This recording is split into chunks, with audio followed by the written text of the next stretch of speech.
Hi everyone, welcome back to Smart Talk Sabah. Anda bersama saya Joanna Suhenli Rampas dan malam ini kita akan melihat beberapa isu yang mungkin nampak teknikal daripada reform institusi, petroleum, diplomasi dan hala tuju ekonomi Sabah. Dan semua sebenarnya ini berkait rapat dengan satu persoalan besar di manakah Sabah memposisikan dirinya dalam struktur negara dan juga ekonomi masa depan. Terutamanya di Sabah. Now, malam ini saya bukan berseorangan dan saya bersama dengan seorang peguam dan rakan pengamal undang-undang dari Kota Kinabalu yang banyak bergelumang dengan isu-isu perundangan dan juga tadbir urus di Sabah. Dan supaya kita boleh gabungkan sudut pandang undang-undang dengan pengalaman rakyat di bawah, dan bersama saya, co-host saya pada hari ini adalah saudara Nizam. Halo Jo, Hai. hai. First time juga nih. So terima kasih lah karena jemput. Saya pun mau tolong kasih kawan supaya kita boleh kupas beberapa isu semasa di mana kita boleh melihat bagaimana ia penting untuk kita punya audience penonton Sabah. Yeah. Okay, maybe Nizam, you can start off with let's mulakan dengan headlines ya. Apa yang panas minggu ini? Boleh. Saya rasa minggu ini kita boleh mula dengan satu artikel New Straits Times yang menyifatkan Petroleum Development Act 1974 sebagai survival strategy Malaysia ketika negara masih kecil dalam industri minyak dan gas. Saya baca sedikit artikel tersebut. Dia artikel di mana memetik remark daripada Encik Samirul Arif Othman, seorang adjunct lecturer di Universiti Teknologi Petronas yang berkomen kepada beberapa ahli politik Sarawak dan peguam yang mengatakan PDA, Petroleum Development Act itu invalid sebab tidak pernah didebat dan tidak pernah diluluskan di Dewan Undangan Negeri Sarawak walaupun Parlimen sudah meluluskannya di tahun 1974. So isu ini menjadi satu isu semasa yang hangat dan juga penting untuk Sabah kerana ada cabaran perundangan, legal challenge di mana Petronas membawa isu sama ada Sarawak punya distribution of gas ordinance ada legal atau tidak ke Mahkamah Persekutuan.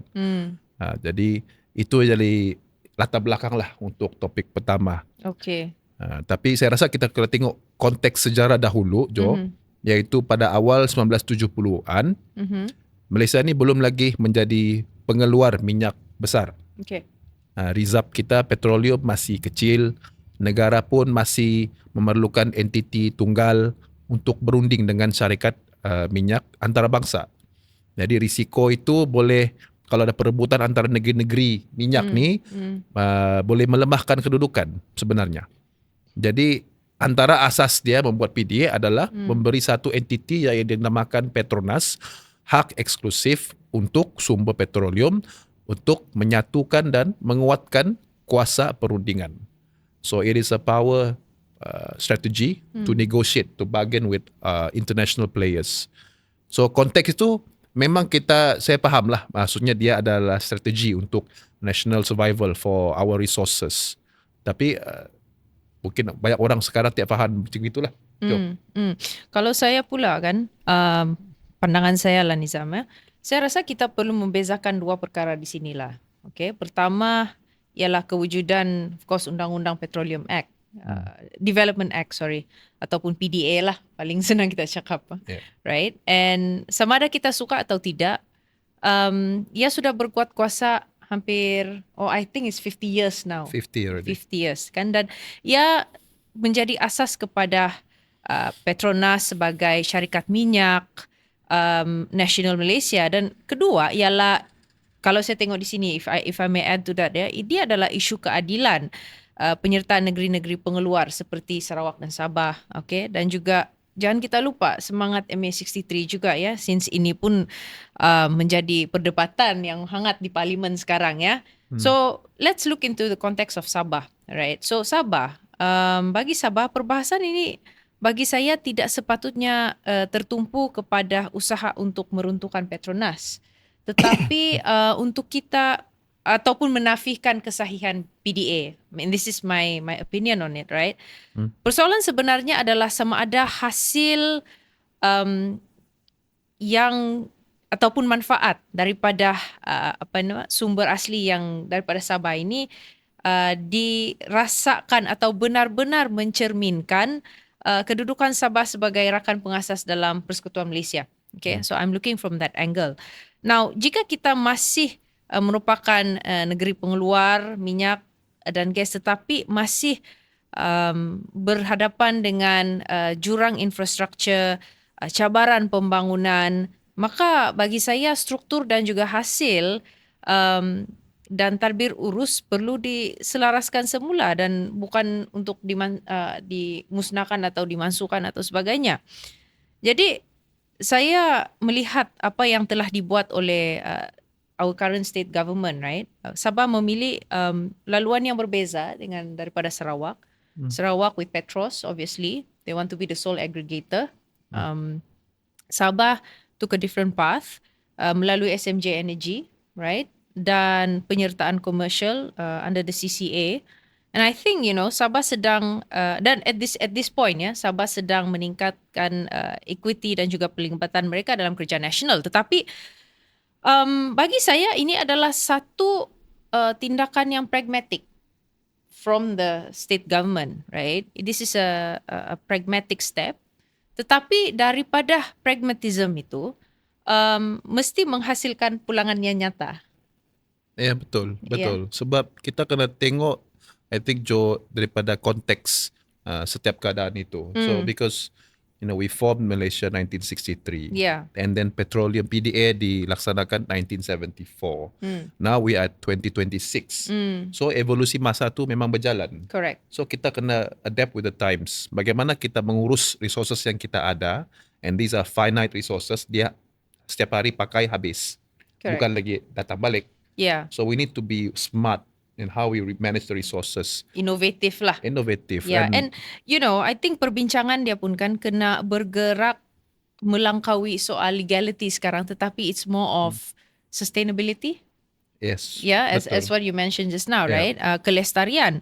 Now, bagaimanakah sumber-sumber ini dapat benar-benar mengubah Sabah? Now, di peringkat global kita melihat banyak wilayah pengeluar minyak menuntut perkongsian hasil yang lebih adil dan ataupun pembangunan dana yang tersusun. Kalau saya tidak silap, Aceh is one of of course constitution wise is different than Malaysia. Tetapi they have a negotiation with the Indonesian government, and then dia lebih kepada shares, if I was not mistaken. Sharing of resources, right? And on top of that, they have this satu tabung. Kalau saya tidak silap, dia dipanggil OTSUS. Okay. And it's like dana pembangunan daripada hasil daripada minyak itu. Now it's different. It's a different total. Of course, ada kita dengar, ahli parlimen dan juga banyak yang memberikan cadangan for sovereign wealth fund, as like what's happening in Sarawak. But in this case, diorang ada satu dana pembangunan. It's a ring fence punya tabung lah, dan memang tabung itu khas digunakan untuk pembangunan di kawasan itu. Now maybe we can adapt in that, we can look into that and adapt, but of course this is another whole conversation to discuss, and it's pretty much, it can be academic as well, but the point I'm trying to make here is that you see, laluan yang bijak ialah untuk kita memperbaiki hasil fiskal sambil kita juga mengekalkan skala, right? So Malaysia ini memang kita tahu, as you mentioned just now, bahawa ia adalah negara pengeluar minyak yang kecil, right? So I think kalau pemecahan ataupun fragmentation itu sebenarnya melemahkan kuasa rundingan, tetapi dalam masa yang sama juga I feel that pemusatan tanpa keadilan juga melebahkan legitimacy. Yeah. So Sabah I mean, this is my take on it. Sabah tidak perlukan Petronas yang lebih lemah, tapi perlukan kepentingan yang lebih kukuh. That's how I want to. That's my 2 cents of it lah. Yeah, I agree, Joe. I think sekarang ni kita dalam masa 50 years of PDA. Yeah. I think it's time kita perlu tengok how far we've gone into not only managing resources seperti petroleum, Yeah. tapi our capacity to handle it ourselves. Exactly. Are we still relying on foreign macam non-Sabahans to manage? Adakah kita melatih kita punya tenaga mahir Yeah. sendiri, anak Yeah. Sabah, untuk Yeah. menjaga minyak di Sabah? Exactly. Kenapa kalau tidak ada, kenapa tidak dipanggil? Kerana itu kita kena fikir, because we might have the resources, tapi kalau kita tidak boleh urus dengan baik, then we find people within the nation to organize it. This is where we have to be smart in managing our resources. Kita mungkin, I think ada data yang menunjukkan bahawa Petronas antara yang terbaik untuk dalam pengurusan minyak antarabangsa. Even if kita banding dengan negara jiran kita, Pertamina untuk Indonesia. Yep. They might have more resources, tapi because of ketirisan, maybe mismanagement, tidak menjadi juga. And then you might have macam negara yang kaya dengan reserve petrol seperti Venezuela. Paling banyak di dunia. Tetapi kerana sistem pemerintahan, kerana sistem pengurusan, tidak mencapai potensinya. Seperti mungkin di Timur Tengah, the Middle East, the Arab countries. Yeah. Because, Arabs, dorang tidak fokus on Arab to focus it. They Yeah. find the specialists to make sure they get the best out of their Out of the resources. resources. So that is not about just nation building, but because getting the best of your resources, if it goes back into developing the nation, ada juga dia punya return of investment in the end. And then in the end, that's the whole point of having the resources to develop your nation, your capacity. Correct. Yeah. Dan itu I think moving forward, saya setuju dengan kerajaan yang negeri sekarang ni, kita ada SMJ Energy mendapat 20% out of Sabah PSC dengan Petronas, hasil kerjasama. Kerana itu ada beza sikit, Jo. Dia tidak direct geran kerajaan ke kerajaan, tetapi kerajaan itu melalui satu syarikat CLC sendiri mengambil participate in the actual business of running oil, because you are developing the capacity, and kalau untung dia terus mengalir direct kepada dana kerajaan negeri. Kerajaan negeri, yes. Dan itu boleh mudah-mudahan melimpah terus direct kepada yang berkesan. Yeah. But it only works if we have the resources to buy into the process. Kita tidak boleh bertelagah dengan perkara ni, this first. Ini macam telur dan ayam, chicken and egg. Mana satu dulu? Yeah. Di sini ke sana. Because we have to move forward with the times. Yeah. And I think that's how kita perlu tengok lah discussion. Discussion is fine, and negotiation, Yes. even litigation. Tapi we have to see the context. The resources are still going. Kita tidak boleh stop everything. Yeah. Because petroleum purchases ada banyak option dia boleh pergi. Bukan Malaysia sahaja.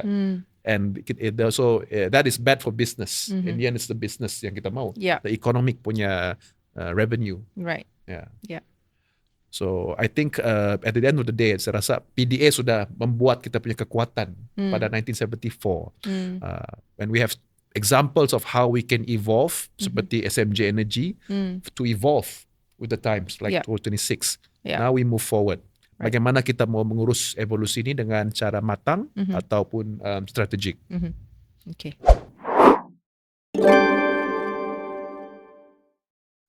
Okey, jadi kita masuk ke segmen kedua. Dan ini isu yang hangat juga saya tengok di media sosial, di mana dia berkaitan berita pengumuman atau pembukaan konsulat India di Kota Kinabalu.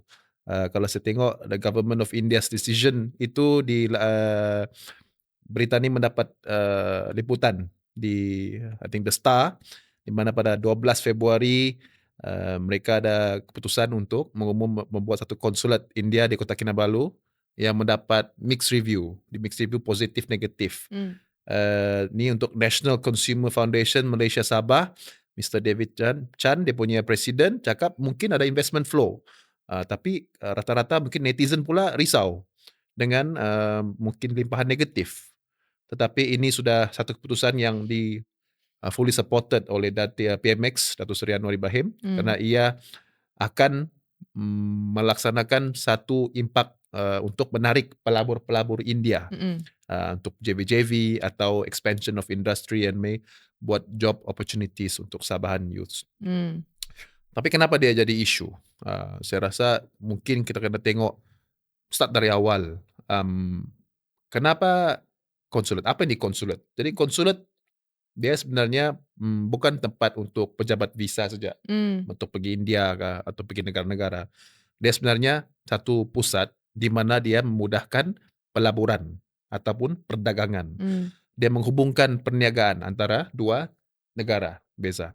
Dia mengurus komuniti warga negara mereka dan mungkin memperkukuhkan hubungan pendidikan atau teknologi.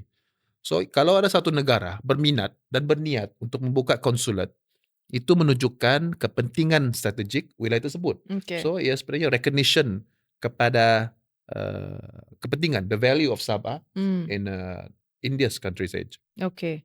No, but malah kalau saya melihat perkara ini ya Nizam, I think langkah ini boleh kita tafsirkan sebagai juga satu pengiktirafan lah, right? Terhadap peningkatan peranan Sabah sebagai hub serantau dalam koridor, maritim ASEAN. Dan agree that kehadiran konsulat ini berpotensi untuk membuka laluan baru dalam perdagangan, dalam pelancongan, in fact pertukaran pendidikan pun boleh juga ya, of course pelaburan dan sebagainya. Tapi dan ia juga boleh memudahkan hubungan rakyat ke rakyat serta penyelarasan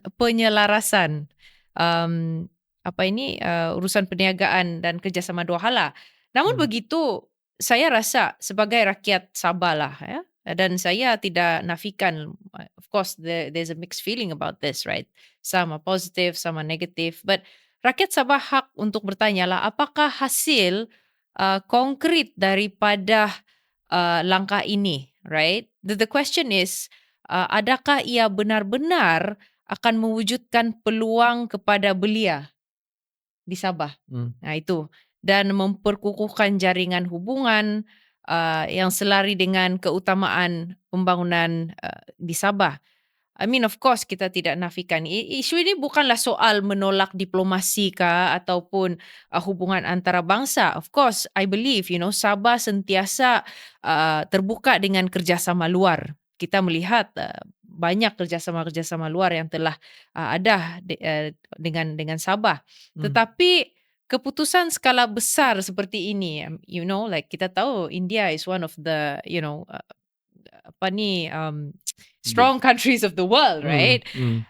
Dan saya juga kalau sebagai rakyat Sabah, kita pun harus bertanya juga tentang perkara ini sebab yalah kita ini pun ada masalah immigration juga di sini, right?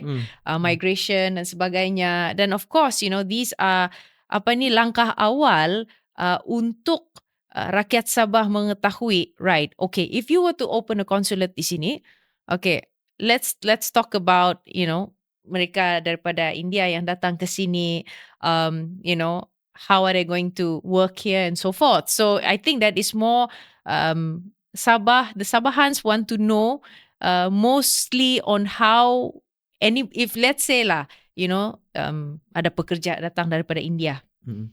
Berapa lama? What's the contract? I mean, this is more on the legal aspects of it. So I think because of that, mungkin ada mixed feelings tu sebab yalah kita tahu migration daripada negara jiran kita. Now, takkanlah kita mau ditambah lagi dengan masalah seperti ini. So itu mungkin bagi pandangan saya, that is why maybe some of our Sabahans are questioning, what is the impact konsulat India ni dibuka di Sabah. Definitely, I think dia adalah satu pertimbangan dan kerisauan yang benar. It's valid. Immigration will always attract concerns by the citizens. Mana-mana negara pun sekarang ada macam US pun takut dia mau tutup borders dia. UK pun mau tutup. They are very scared of apa. Tapi the reality of countries is that people are moving everywhere to find better opportunities.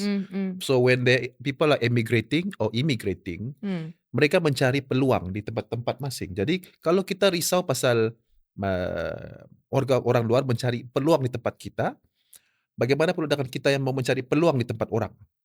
Nah, kita tidak menafikan India ini bukan negara kecil. Dia ekonomi kelima terbesar di Di dunia. dunia, exactly. Populasi mungkin nombor 2 dunia. Paling besar. One Top over 3, billion. top 4. Yes. Selepas China. And we are welcoming with China. Yeah. Why not India? Yeah. It's a mindset shift. Kita kena fikir, I think in that sense lah. Kenapa kita ada stigma dengan apa? Setengah negara. Kalau niatnya ada itu menjadi satu jambatan. It's a bridge of investment opportunities. Yeah. Atau tidak. And India is also known as a technology hub. IT. Of course, pasaran pelancongan. We want tourists to come to Sabah. Correct. And with India, with its 1.4 billion, you are opening gates for people to come here to not just to work, but to be tourists. To experience Malaysia and Sabah as well. And that will be giving economic opportunities for Sabah. Yeah. So why not look it that way? The way I see it lah. Of course, there's always going to be negatives. But I have confidence kalau kita boleh work together with the authorities, with the requirement, terms and conditions, motapis, we will be able to manage the risk and try to focus to get the best positives out of it. Ya, pendirian saya sederhana saja, Nizam ya. I think konsulat ini boleh membawa kebaikan, tetapi ia mesti berpaksikan dengan kepentingan dan keutamaan pembangunan kita di Sabah lah. Alright? Dan I totally agree. Melibatkan pihak-pihak berkepentingan tempatan serta memberikan kejelasan daripada skop dan juga jaminan pelaksanaan konsulat ini. Ya. I think so I can see kita punya peluang tu memang ada, cuma kita mungkin tidak dapat narrow because of how perception feels and then how I think how social media punya algorithm pun kita nampak benda-benda yang negatif saja kan. Tapi if we can focus ourselves and see the positive, the benefits can outweigh the risk involved because Sabah ni dalam satu fasa di mana dia memerlukan pelaburan baru. New man. We cannot be relying on the current federal government and also the current setup. Sunset setup. The current economies that we have now. Yes. Betul. So we need to be brave to try and explore opportunities and then open our borders lah. Our borders. Well, but of course with our own regulation and enough mechanisms. Dan memang kita pun kalau Sabah memang sudah kenal dengan budaya India. Tengok coach Hotahe. Kata apa? Mana tahu Bollywood memang sudah terkenal. Tapi jadi kita terfikir bukan kita tidak pernah kenal negara ini. Yeah. So I think there is, and kita ada kedai mamak, kita apa. So it's not something which is new, totally new. So I think whatever stigma yang ada pun, I think we need to be able to reposition kita punya thinking. Yeah, the mindset. There needs to be a paradigm shift when it comes to these kind of announcements lah, I say. Yeah. Because I think it's dangerous that with this kind of if we let the perception grow like this, what will they think when they hear Sabahans talking about this? About this? Because belum ada apa-apa sudah kena kecam. Would you be investing? That's the case. I think that's the concern that we have for the state lah. Sebab kita ni mau mencuba membawa peluang. Dan kita ada pengumuman dari sempena PM Perdana Menteri India sempena lawatan ke Malaysia. Terus tiba-tiba pula dilayan sebegitu dan tanpa perbincangan sepenuhnya. I think that's where we probably need to see lah how to manage it next time because kita mau juga limpahan itu. So, itu yang kita perlukan ketika ni. Okay. So I think, but really the question becomes later, kalau kita sudah ada konsulat, adakah kita sudah ada tindakan pelaburan yang jelas? Yeah. Adakah kita punya agensi negeri cukup bersedia dengan keperluan mereka? Dan adakah kita punya tenaga kerja ni ready untuk bekerja? That that brings us to another conversation. Like kalau saya tengok kan, that's a very good point sebenarnya, Nizam, because kalau kita mau buka consulate, dalam masa yang sama infrastructure kita pun mesti dalam keadaan yang bersedia sudah. Betul. Right? Kalau juga belum, when you're talking about plan pelaburan kan, pelaburan is a different thing. But then for starters, kalau infrastructure kita di sini, air, jalan raya, elektrik semua 3 belum serangkai lah. 3 serangkai, 4 serangkai kah? Okay. Don't forget internet connectivity pun masuk juga. Masih juga. Because everything is, now everything is it's all digital, a lot of them are using AIs and so forth. And so therefore you need, connectivities, Wi-Fi and those kind of things. And so sekiranya belum ada, it's not stable yet when it comes to 4 serangkai ini. And I think, sedangkan sekarang China pun kan sudah buka berapa company di sini, right? And of course South Korea for that matter. And of course we have, our infrastructure is not stable and so forth. And I think untuk kita membawa lagi pelaburan baru ini, I think we have to have a strategic plan lah. Yeah. For us to, untuk kita menerima lagi pelaburan foreign direct investments yang masuk ke sini. Yeah. Betul. And then I agree, like you said, infrastructure is also important when you have the pelaburan. Tapi I want to add more, like macam selain dari itu kita perlu tambah juga kita punya capacity, our human capital. Yeah, human capital. Because kita kena manfaatkan dengan infrastruktur pelaburan tu supaya orang kita boleh belajar dan mendapat manfaat direct.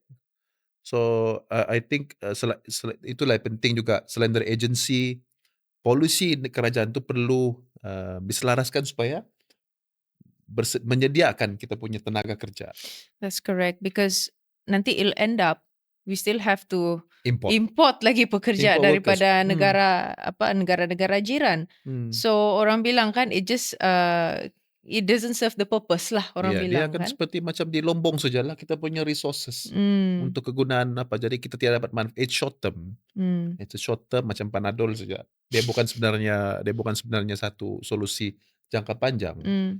So I hope this is where I hope dengan pengumuman polisi SMJ 2.0 fokus kepada latihan teknologi belia Sabah, pembangunan SME tempatan, supaya kita fokus kepada ekspor perkhidmatan, services ekspor. Itu boleh mempercepatkan, accelerate this kind of things, because we need the people to be ready, but our youth must be able to buy it. Don't play politics when it's time to govern sudah. Itu yang saya tengok, kita tidak boleh bermain. Kita kena bila sudah habis tempo pilihan raya, sekarang tempo pemerintahan. So we have to be focused on how to maximize things for the benefit of the state, or constituency, atau ialah untuk diri, kawasan dan negeri, begitu. I think it's true when you say that. I think apa yang melambatkan sesuatu pembangunan, I feel in Sabah too, is a lot of politics going on. And I feel that yalah, sebelum ini memang selalu kita ini kena cakap paling selalu tukar government. Okay, I mean that's fine, democratic wise, it's fine, changing of government is okay, but then not changing of government halfway through, asas satu pentadbiran tu. Now, but then now after pilihan raya negeri baru-baru ini, and I think we have reached to a calm situation now, I suppose. And it has been November, December, January, February. It's about 3 months, right? 4 months. And I think the focus for the next 5 years is untuk pembangunan sudah. Okay, and politics, we can think about politics when the time comes. But then halfway through ni, PRU akan ada pula. Ada PRU. Ada Betul. PRU lagi. So Betul. I think mungkin ada juga nanti Bahagian isu-isu politik itu yang akan ada di sana. Yeah. Right? Itu kita tidak boleh lari daripada situasi itu jugalah. Tidak dapat lari. Ya, tetapi apa yang penting in terms from the state government, I think it's time that mandat sudah diberikan kepada JRS, dan juga baru-baru ini pun sudah ada SMJ 2.0 yang telah dilaksanakan, which was 2 weeks ago if I was not mistaken. And what I see, I think, when we look at SMJ 2.0, ia sebagai satu fasa lonjakan, okay. I when I looked at SMJ 2.0, I think, dia memang meningkatkan daya saing, productivity, nilai ekonomi Sabah, peruntukan pembangunan yang diumumkan itu memang antara yang terbesar lah pernah kita lihat, right? Now, I mean, at the end of the day, you can have all this plan, but the execution is very important. Ya, betul. Yeah, execution is important. Bagi rakyat biasa, selepas bertahun-tahun yang bercabar, mereka mau lihat 3 perkara yang jelas. Excuse me. Melihat 3 perkara yang jelas saja. Projek siap, pekerjaan yang berkualiti, gaji yang munasabah, pelindungan yang jelas, dan ketiganya adalah perkhidmatan asas yang stabil. I think these 3 perkara saja. Projek siap, pekerjaan berkualiti, dan juga perkhidmatan asas yang stabil. I think that is what the Sabahan wants. Ya, Yeah, betul. right? Betul. So, yeah, maybe that is my take on this whole situation, I mean, from having, foreign direct investments coming in, from, having a consulate opening in Sabah, foreign direct investments coming in, and then of course we look at the GRS government now in power, SMJ 2.0. Maybe you can add something about that. Yeah, I think at the end of the day, kan, Joe, it's not about what are the announcements yang are made for Sabah's interest, whether it's the Indian consulate ataupun the SMG 2.0. It's about when the phase comes, there's going to be a time and place for politics. Bila election ka, bila ada issue. Tapi it's the interest of the state where people want just to live a better life than before. The basics done. Itu yang kena diutamakan lah. When the time comes, so kita kena cari a time and place. Bagaimana kita bahagikan kita punya priority. So it's important that we use that contact lens. Hopefully, like when we hear, we are able to highlight and keep reminding our audiences, and that's how we should see life in Sabah. Dan hopefully itu pun juga boleh membuka mata juga kepada kawan-kawan yang di luar Sabah. Bagaimana untuk melihat, sebab I don't want people yang outside Sabah nampak ni kita ni bickering, kita tidak apa. Sebab kita akan drive away maybe youth, maybe those who are tired of the politics, or maybe those who are just fed up with the politics, atau youth who are not even interested anymore, because everyone is playing an important role. Sama ada dia mengundi kah, tidak mengundi kah. But as long as you're Sabahan, it's always been an important place yang kita perlu ada saling nilai untuk kita contribute, sumbang kembali. Yeah. In fact, if you talk about youth now, right? I think youth expectation sekarang ini, generasi muda Sabah ini, I think mereka ini membesar dengan perbandingan. Kenapa saya katakan begitu ya? Mereka melihat wilayah lain bergerak ke hadapan, lebih maju. Okay, of course, the closest one is Sarawak lah, for that matter. Yep. Right? Dari segi gaji, peluang startup, pengangkutan, universiti. Dan mereka ini sebenarnya anak-anak muda ini yang apabila saya banyak bertemu dengan orang muda dan sebagainya, right? Mereka ini bukan hanya mau kerja, tetapi mereka ini pun juga mau maruah dan juga suara mereka untuk didengari sebenarnya. Yeah, right. Now, when we come back to SMJ 2.0, okay, memang di atas kertas SMJ ini sangat komprehensif.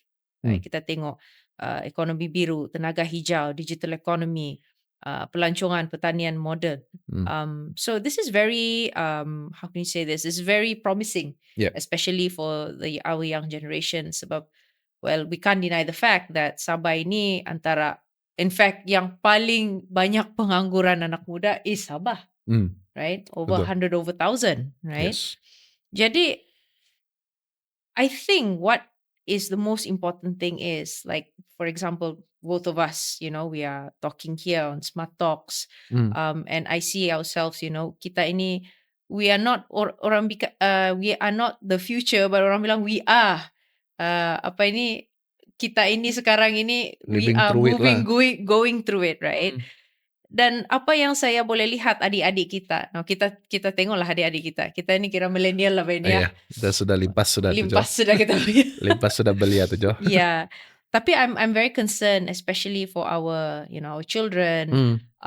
Kita punya anak-anak muda, the Gen Zs or the Gen Alpha, Beta nanti ya. the Beta nanti akan datang.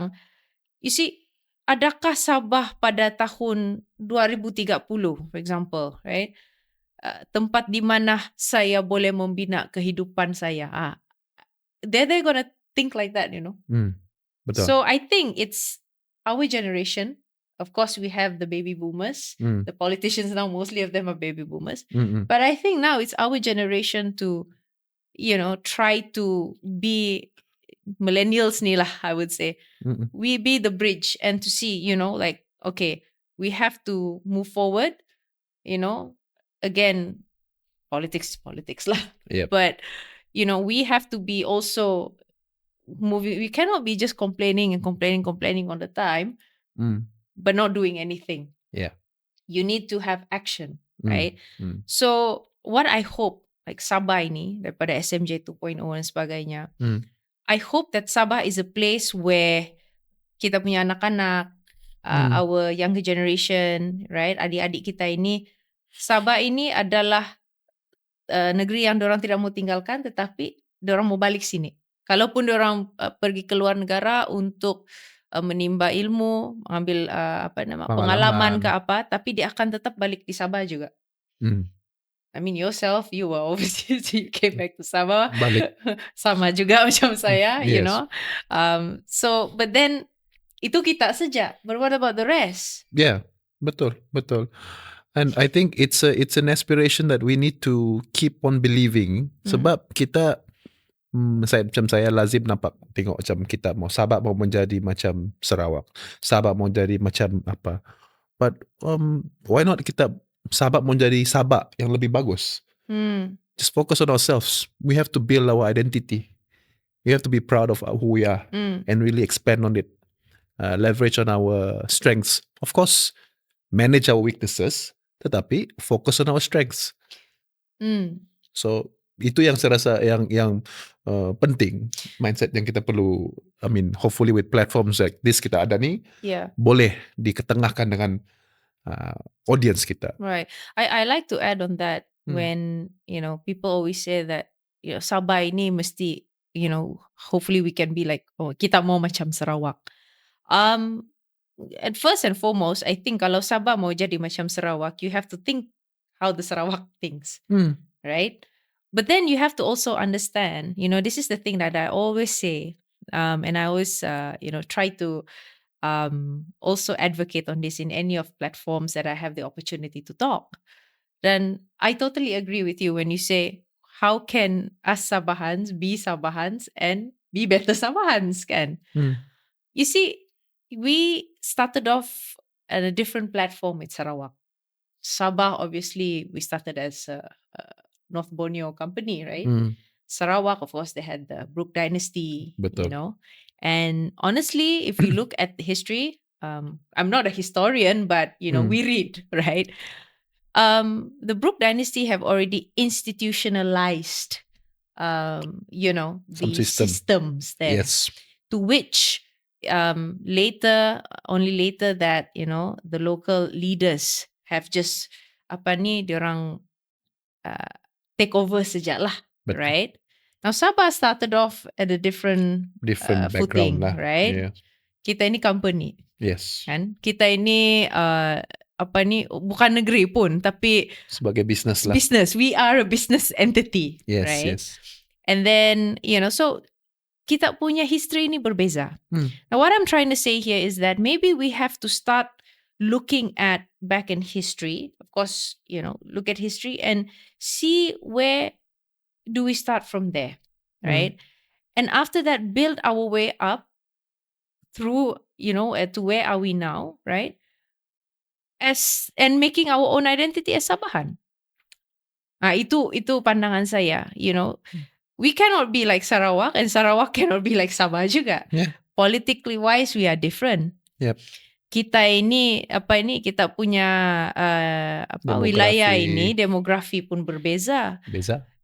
Jangankan bilang kita punya Sub-etnik semua pun lain. Etnik pun berbeza. Tapi dari sudut geografi, wilayah kita ini Sabah. Betul. Kita dikelilingi oleh laut, bukan saja Laut Cina Selatan, Laut Celebes, dan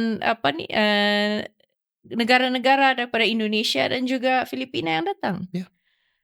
Jangankan bilang begitu, kita ni pun China pun mau tengok dengan kita juga, kapal-kapal daripada Vietnam pun pada mau masuk juga perairan kita di Sabah, Betul. Betul. So we have a total different situation, geopolitics in Sabah. So we have to also look into that. So what I'm trying to say here is that, we have to start sitting down together and think, as a Sabahan and, say that, look, let's sit down together, and be Sabahan. And what can we do as Sabahan for a better Sabah? Sarawak, they're doing well. Rather than just like having this envy of Sarawak, why don't we start making our way, and be as like Better lah. be a better Sabah. Itu saya punya pendapat. Okay. Yeah.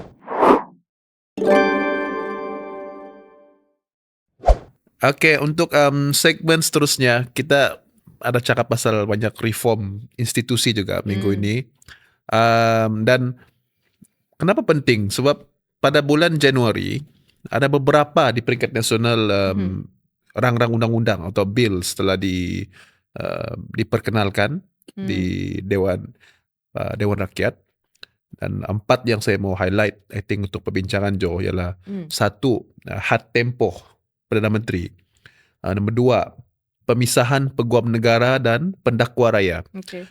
Nombor 3, Ombudsman Malaysia. Dan juga 4, freedom of information. So ini bukan undang-undang yang kecil. Dia adalah jenis undang-undang yang kalau diluluskan, dia akan menyentuh struktur kuasa negara. Okay.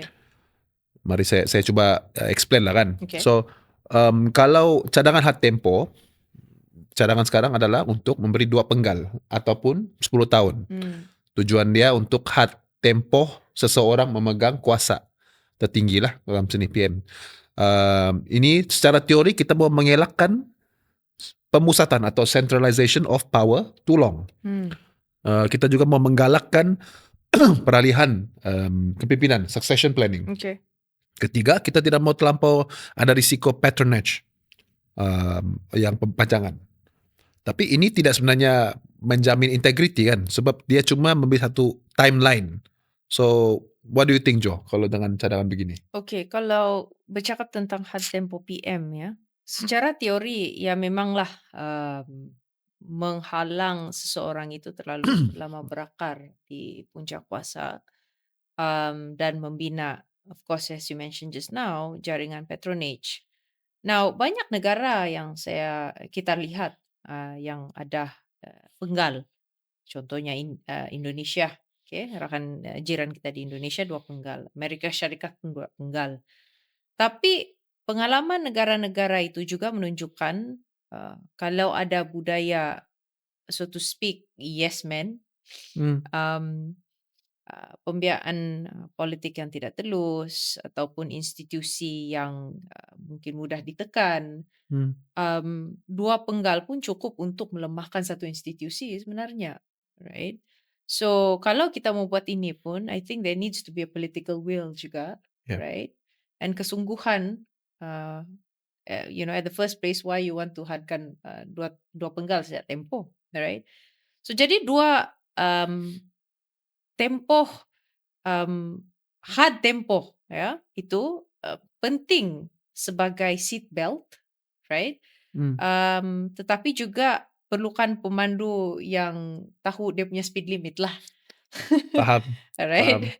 Dan sistem yang membenarkan penumpang itu bersuara bila mereka rasa limit itu sudah speed itu sudah over limit lah, Ya. kiranya Ya. begitu. Kalau saya tidak silap pun kerajaan negeri pun ada macam I think ada cadangan untuk membuat pindahan ke luar negeri untuk menghadkan tempoh ketua menteri untuk 2 penggal. Tapi sebenarnya kalau sejarah menunjukkan di Sabah ni kita sudah cuba buat proses ini, iaitu penggiliran ketua menteri. Correct. 2 tahun, lebih pendek lah. So I think isu dia bukan pasal menetapkan penggal masa untuk jawatan itu. Tetapi apa yang sebenarnya yang boleh memberi benefit kepada kerajaan tersebut. Sebab kalau terlampau pendek, polisi cepat berubah. Betul. Terlampau panjang, susah pula Susah untuk buat mau perubahan. perubahan, betul? Yes, so adakah 2 penggal itu cukup?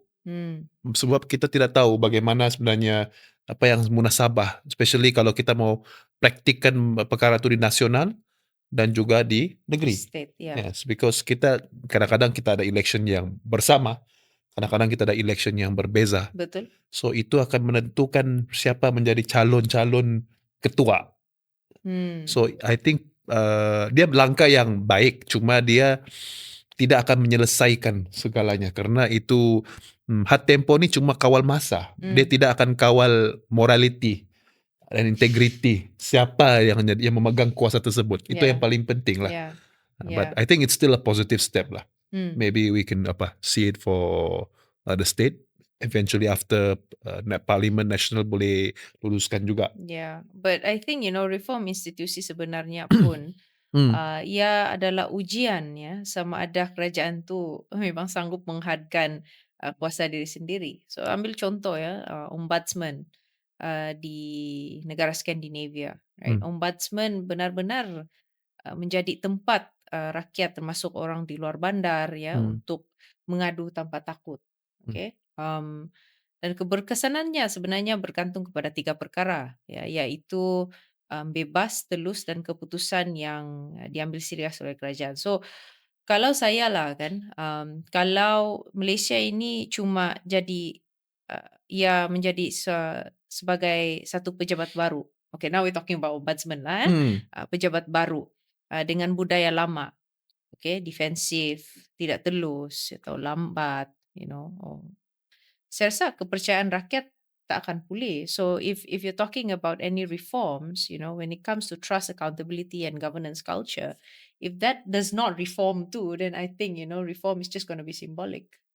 Betul. And I think for our audience yang tidak faham, apa ni ombudsman? Oh yes, please. Ombudsman ni dia macam satu badan bebas di mana rakyat itu boleh memberi saluran aduan bebas kalau ada yang dia tidak suka pasal pentadbiran. Mungkin contoh kalau kita anggap di peringkat negeri lah, jabatan tanah ada masalah, sanalah aduan dia akan pergi, atau pengairan, sanalah dia akan pergi. So itu memberi satu avenue di mana kita komplain, contohlah komplain air, bukan mau telefon hotline. Kita ada lagi saluran yang lebih jelas di mana kita boleh lebih sistematik dalam membuat aduan dan memastikan aduan tersebut diselesaikan secara baik oleh jabatan-jabatan yang bertanggungjawab. Jadi contoh kalau begini, kita tidak perlu lagi mencari YB untuk selesaikan isu. So itu yang dia punya efek sebenarnya. Ombudsman, you have that avenues of public authorities where you have because sometimes kita faham kita terlalu kebiasaan di kawasan ini cari kepada YB atau adun atau mostly akan YB kita lah. sudah terbiasa dalam begitu, tapi di negara-negara yang sudah maju demokrasinya dia sudah ada institusi sebegini supaya mereka boleh memahami manakah struktur dan boundaries sempadan kuasa masing-masing. So kita tidak boleh, kita senang manage our expectations dengan mana-mana individu lah atau badan, sama ada dia YB kah, bangkang kah, menteri kah, atau badan yang bertanggungjawab. Alright. Kalau now kita look at apa ni dari sudut in the judiciary as AGC well as tu. IGC. Since you are pengamal undang-undang, what are your thoughts on this? I think well, tidak juga lah, bukan sebagai peguam lah. Tapi basically the idea is to separate the powers of the public prosecutor. Kita ada satu attorney general, dia menjadi peguam negara yang menasihati kerajaan dalam semua aspek, Ya. yang melibatkan kerajaan persekutuan Malaysia, dan juga public prosecutor, iaitu bertanggungjawab untuk pendakwaan kes-kes jenayah bagi pihak kerajaan Malaysia. So dia sekarang ni as we know atau tidak tahu, dia satu, fuse. Dia satu sejak jawatan untuk semua aspek. Kedua-duanya berkuasa. Tapi dia menjadi isu di mana ialah kadang-kadang pendakwaan diberhenti, dibuat. Mungkin ada unsur, mereka kata ada campur tangan daripada kerajaan kerana dia juga menasihati, dia juga yang mendakwa jawatan itu, institusi. So konsep ini penting dari segi struktur nasional kerana kita mahu penasihat undang-undang itu fokus kepada polisi kerajaan, kepentingan kerajaan.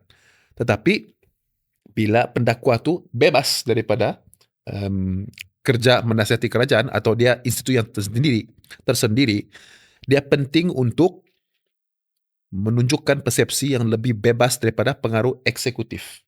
Meaning the cabinet has no involvement in apa? In whatsoever lah. In whatsoever. Any charges being made.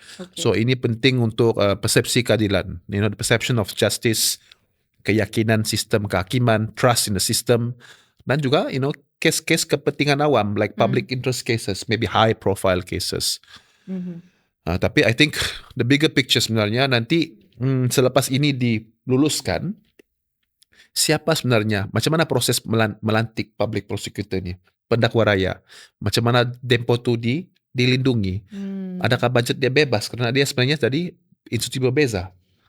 So dia bukan terus selesai jugalah, tapi dia langkah yang bagi saya baik. Dan untuk aspek Sabah, kita juga ada State Attorney General, Peguam Negeri Sabah. Tapi kita kebanyakan kuasa di Jabatan Peguam Negeri Sabah lebih kepada policy advisement of the government. Ya. Tapi dia punya powers untuk pendakwaan tidak sudah sehebat dahulu. Sebab itu antara perkara-perkara memang diperjuangkan dalam perbincangan kuasa-kuasa MA63, di mana kuasa-kuasa pendakwaan untuk kesalahan-kesalahan akta negeri diberikan kepada Peguam Negeri.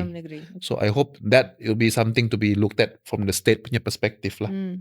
Because it's important to give some credit, some endorsement of authority and autonomy untuk itu yang paling penting supaya perception tu kuat, and that sebenarnya memberi keyakinan kepada para pelabur, business community dan community lah as a public.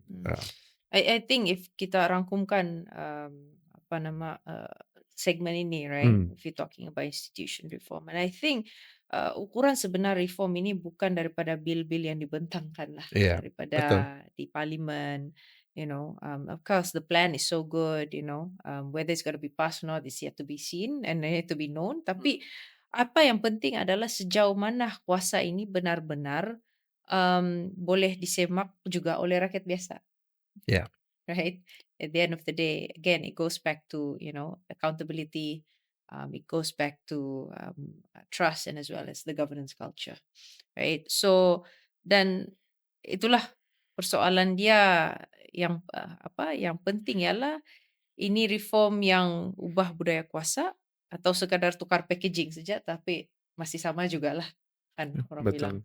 Jadi for a substantive reform, and I think bila berlaku bila rakyat biasa pun boleh rasakan perbezaan dia.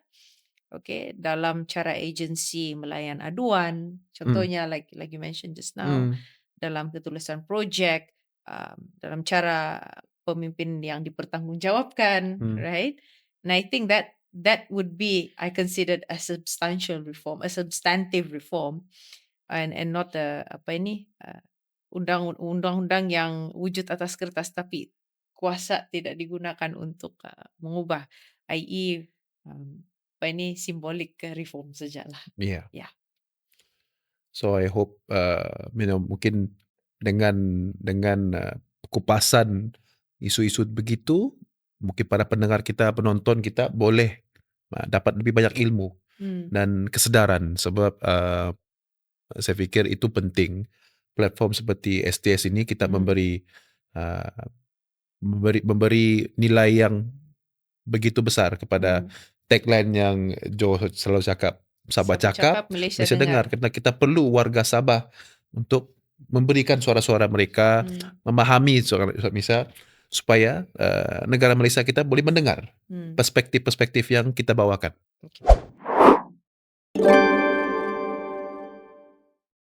Kita akhiri episod dengan satu topik yang bagi saya dekat dengan mana-mana keluarga ataupun masa depan Sabah ataupun negeri, iaitu pendidikan.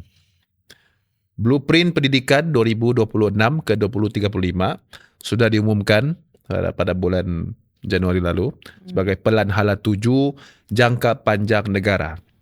Tetapi soalan sebenar ialah, adakah blueprint ini menjawab cabaran belia Sabah? So konteks dia secara nasional, kenapa kita perlu reform? Malaysia berdepan beberapa realiti, Jo. Kadar pengangguran belia seperti Jo cakap sekarang 10% daripada beberapa tahun kebelakang ini. Isu tanpa kerja, pengangguran, Jo sudah cakap Sabah adalah penganggur paling banyak di peringkat Malaysia. negara Malaysia. Graduan kerja di luar bidang, mismatch. So itu underemployment atau mismatch. Ketidakpadanan kemahiran dan dengan keperluan industri. So sepatutnya blueprint ini cuba menjawab isu tersebut melalui satu standard minimum akademik, pengukuhan TVET, laluan pendidikan yang lebih jelas, dan juga penekanan kepada kesihatan mental dan pembangunan karakter. Secara teori, langkah ni betul lah.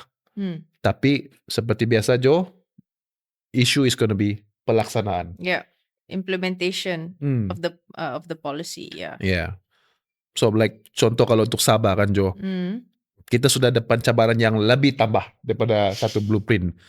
Infrastruktur sekolah luar bandar, akses internet tidak sekata, ada jurang lagi bandar dan luar bandar, dan I think one of the facts is migrasi graduate kita ke Semenanjung untuk cari kerja. Ataupun luar negara pun. Atau luar negara. Ada yang sudah pergi sampai Korea, petik apple semua. Betul, sebab mereka mau cari kerja.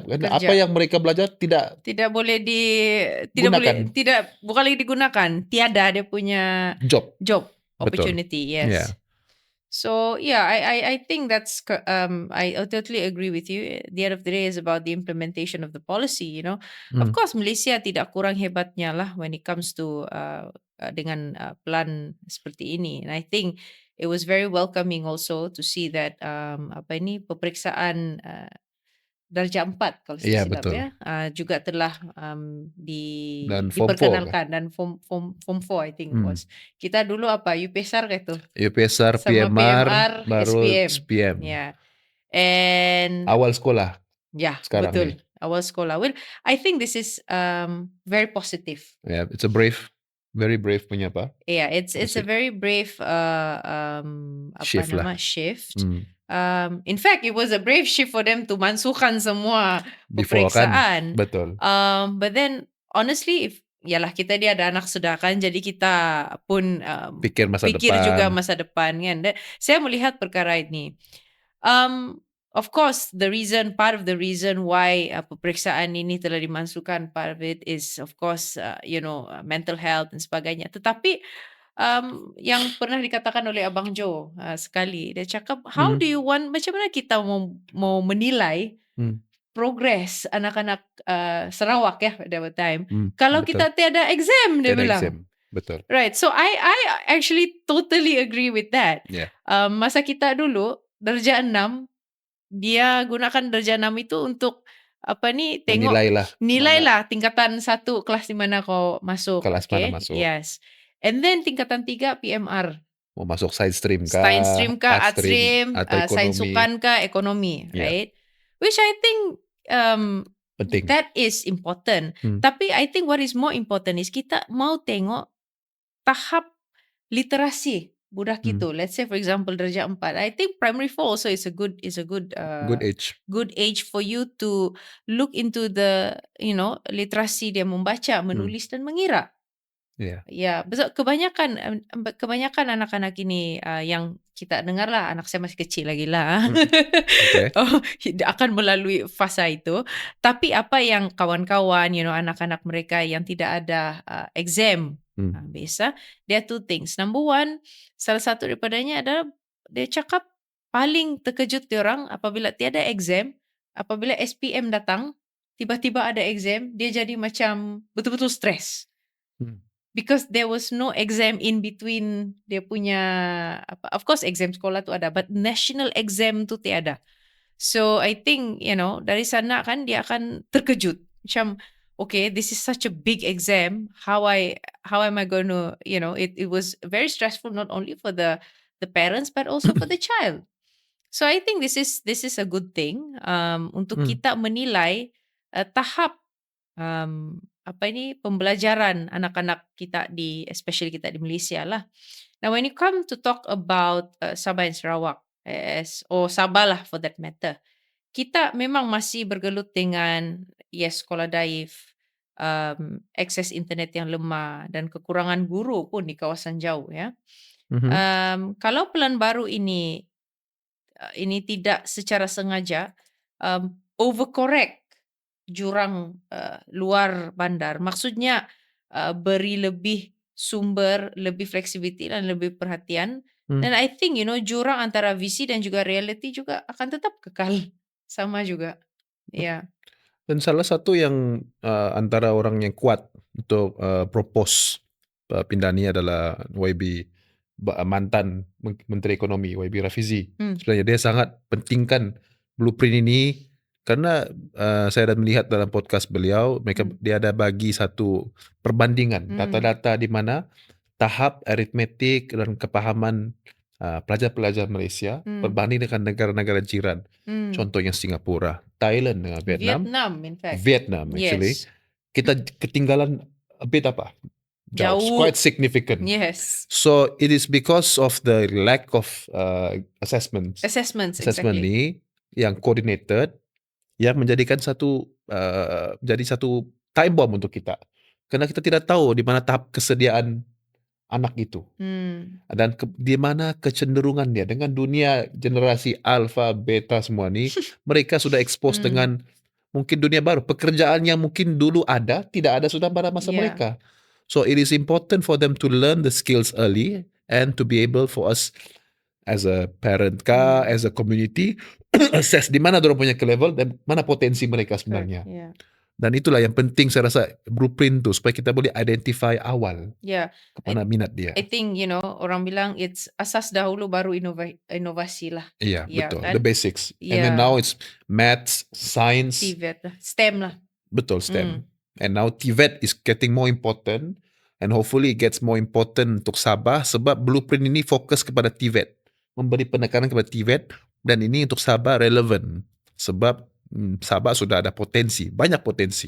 Tenaga, kita ada potensi pelancongan, pertanian moden, industri makanan, ekonomi digital. Tetapi kita ni perlu ubah mindset. Kita bukan boleh cakap TVET ni last resort lah. Kalau tidak dapat degree saya pergi TVET lah. Sebenarnya dia laluan ekonomi sebenar. Sebab in the end kenapa kita mau belajar? Pasal kita mau cari menjadah pendapatan. So it is actually stream. And negara-negara seperti Australia, tempat saya belajar, sudah membiasakan budaya ini. Untuk masukkan anak-anak yang tidak minat untuk belajar akademik ke TVET. Vocational training. Because you get the job training awal. Dan bina kerjaya dari awal. Tapi kalau kita lihat konteks daripada Sabah ya, TVET dari awal persekolahan memang kedengaran menarik lah. Of course now ada lagi yang panggil coding, robotics, projects on hands. Projects hands-on, Tapi kalau juga makmal komputer tidak cukup. Yes. Elektrik yang tidak stabil dan guru ICT pun tidak cukup. Nah, I think apa maknanya di sini? Kan. So reform ini baik I think reform yang baik ini ya kena datang dengan sumber dan sokongan jugalah. It looks good, but I'm just worried that it will be, it's gonna be very peninsula centric Hmm. for that matter. Hmm. Because Sabah has a different issue. Betul. Bagi Sabah pendidikan ini memang sentiasa berkait dengan jurang wilayah, alright, facilities lah for that matter. Jadi apa yang kita mau lahirkan di Sabah ini untuk ekonomi digital, kita di sini apa dia, green economy, Hmm. blue economy. Hmm. Maybe we can focus on that, right? Hmm. Pendekatan, we don't want nanti kan pendekatan satu size itu sama untuk semua, like one size fits it all. We can't lah. I think that is for Sabah, and I hope that this blueprint, of course, yes, it's. I don't want it to be seen like, okay, it's very peninsula, and then Sabah macam okay, it's susah sikit kita mau adapt di sini. Yeah, that's my point of view lah. Yeah. And saya setuju, Jo. Jurang pendidikan ni kita masih ketinggalan dengan semenanjung Malaysia. Yeah. Tetapi macam kita harus bersyukur pada zaman sekarang ni kita ada alat-alat teknologi yang lebih baru. Contohnya artificial intelligence, AI, yeah. AI, ChatGPT, apakah Gemini atau apa. Dan ini adalah masa depan sekarang. Jadi kenapa? Ia menjadi satu alat atau tool supaya kita boleh bridge itu gap. Sebab kita kan AI itu, kita boleh menggunakannya untuk kebaikan. Yeah. Merapatkan jurang-jurang tersebut. Kita boleh gunakan AI untuk analisis data. Kita boleh guna untuk brainstorm idea. Kita boleh guna untuk otomasi, pengatur, management of our times, and learning new skills. Tetapi ia tidak akan ke situ jika kita tidak set kita punya mindset. Kalau kita guna AI untuk hiburan, untuk mungkin untuk perkara-perkara yang tidak membawa manfaat kepada kita, untuk satire, untuk komedi, untuk apa, then dia akan jadi begitu sahaja. So it really depends on how we use the tools at our fingertips right now. Dan saya fikir kalau kita dapat melatih diri kita sendiri dan juga anak-anak muda belia semua gunakan untuk not become a consumer but a producer, using Yeah. technology, then kita akan relevant, kita akan ada nilai dalam market itu. So then we become player. So hopefully polisi ini kerajaan boleh ambil idea untuk menggunakan itu sebagai satu pelonjak supaya kita dapat manfaat dengan blueprint yang sedia ada. I think a lot of the families out there are still, questioning lah juga, this whole new reform. The shifts kan. The shifts, right? But I Yes. think saya rasa 3 perkara yang penting kalau reform ini betul-betul mau sampai kepada keluarga biasa. Satu, I think komunikasi tu kena jujur. Yep. Daripada peringkat kerajaan. Ibu bapa perlu faham apa yang berubah untuk anak mereka, Yep. obviously. And for that matter, we're talking about why, TVET is not seen as a last resort now, but it's actually one of, maybe Main options, the yeah. main options, right? As you mentioned just now, Yeah. AI, you should not become just a consumer, but you have to be a producer. We are moving towards that direction. Okay, secondly, I think, fokus kuat kepada literacy dan juga numeracy di luar bandar. I think this is very important. I mean, we can see, jangankan bilang jurang Sabah dan Sarawak, jurang Sabah dan Peninsula, kita di sini pun yang di luar bandar dan di bandar pun jurang Jauh dia juga. berbeza juga, Yes. besar, right? Yes, betul. So tanpa asas, semua model ini akan yang canggih akan terasa seperti beban Yeah. kepada mereka yang berada di luar bandar. So I think this is something that we need to look into. And then the third is libatkan guru dan pelajar dalam semua proses perubahan ini, Yes. right? Kalau reform hanya turun dari atas, I think rasa memiliki itu tidak akan wujud. So yeah, I think everything goes hand in hand dengan reform yang baru ini daripada education. But yeah, I think this is very promising, to be honest. It is. Yeah. It can be a game changer, but I think macam Joe cakap, when policy makers do policy, even though they've done the work due diligence bagi stakeholders punya apa, Yeah. it should also be open to constructive feedback, I think, because as we implement mana-mana polisi pun mesti ada Yeah. isu-isu dia tersendiri. Yeah. Contohlah kalau kita mau masak, mungkin garam tu mungkin terlebih, apa dia punya bahan tu dapat. So kita kena improve step by step lah. So, but it's important to be humble, to be open for that kind of criticism maybe atau opinions or suggestions gitulah.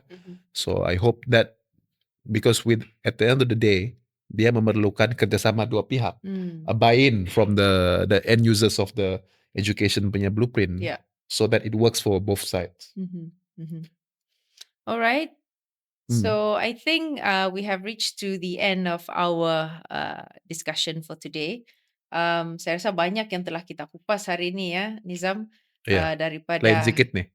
Lain sedikit lah. lain sedikitlah format kita pada hari ini. Dan saya rasa banyak yang telah kita rungkai dan juga yang telah kita bincangkan daripada isu-isu yang ataupun headlines yang panas sekarang ini. Jadi terima kasih sekali lagi kerana mendengar kami di Smart Talk Sabah dan sentiasa menjadi pendengar setia kami dan penonton setia kami di Smart Talk Sabah. Dan jangan lupa untuk like dan subscribe kami dan juga follow kami di semua laman sosial media kami. Kita jumpa di episod yang akan datang. Dan Nizam, thank you so much. Maybe Thank you, kita boleh co-host lagi. Yeah, I think maybe cadangan untuk para penonton, if they have ada cadangan topik mau dirungkai, mungkin kita boleh cuba bantu pakai dalam episod-episod terusnya lah. Jo dengan co-host yang penting. Yeah. So kita menantikan daripada para penonton Feedback semua lah. daripada penonton, right? Okay, terima kasih sekali lagi dan Sabah Cakap Malaysia dengar.